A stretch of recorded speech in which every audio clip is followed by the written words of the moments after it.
of this team's leadership group for a couple of seasons now. What made this year special? I mean, statistically speaking, it's one of the best years the Amerks have had in a long time. Yeah, I mean, like you said, statistically, it's pretty evident that, yeah, it was a special team. But not only that, I think what a lot of people don't see is what goes on in the locker room, within the team and within coaches and trainers, and I think that was a pretty special group from what I've seen in my time here.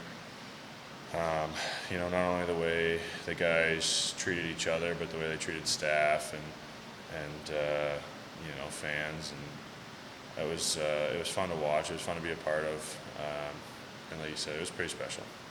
You, a couple of years ago, had a really good season, exceeded that this year with career highs. What led to the success, or if anything different? Yeah, I don't know. I think I don't know. I can't really put one thing into. It's a tough sport to really put your finger on one thing, and I think it was a combination of off-season training, just trying to get better every single day, and having those teammates that also were performing, and I think individual success comes from team success, and we started with that first, and then I was able to benefit from it. You got a bulk of your goals in the power play, one of the league leaders on the man advantage, a lot of them at the net front. Who did it better, Michael Mersch or Brett Murray? I can't answer that because I love Mike. He's I think I heard it at least 10 times this year. I scored a Mercy goal, and I think, well, you know what? I guess if I'm scoring goals and people are still calling it Mercy goals, maybe he's done it better so far. I got some time to catch up though. He had a pretty long career, great career. So hopefully I can turn it into Mer goals. But no. This wrapped up year 6 for you here. We talked to you after Game 5. You voiced wanting to be back, but just talking with Yabo as well. Like, I don't know if it's too early to look at this, but the AHL teams never stay together. Do you look into contracts or guys like a Kulik and Kozak who had significant time with Buffalo, and do you start reading the tea leaves? Is there a chance that this team could have a pretty big overhaul going into next year? You never know. I think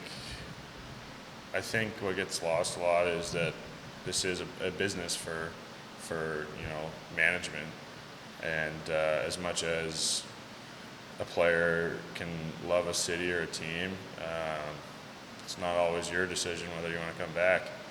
I think personally, I said it after Game 5. I love this place and I love this city, so I would love to come back. But like I said, it is a business, and you never know what happens. I think with how young this team is, and there could be quite an overlap with the roster for next season. If I'm on it, it'd be great.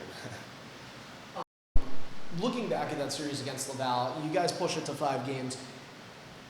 Is any part of the challenge facing the Rocket coming from that 2-week layoff?